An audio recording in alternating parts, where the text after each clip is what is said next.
Just some real quick info on a 10-bolt GM knuckle.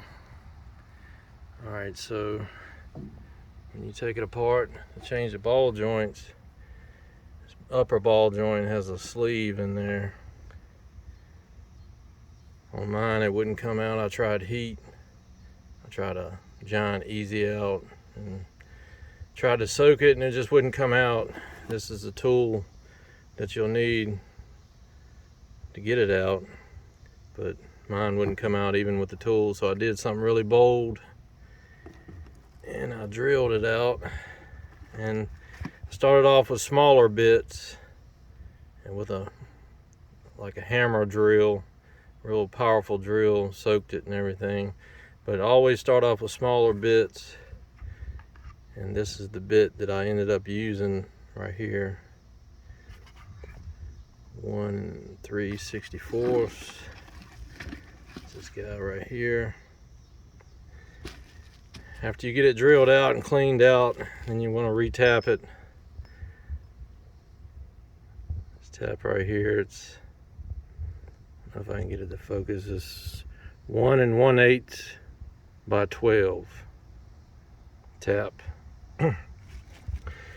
So once you get that retapped and cleaned out, get you some good ball joints and install it in that knuckle. There's plenty of videos on that, but this is the part number I use for the spicer right here. So once you get those installed on your knuckle, you go to reinstall it.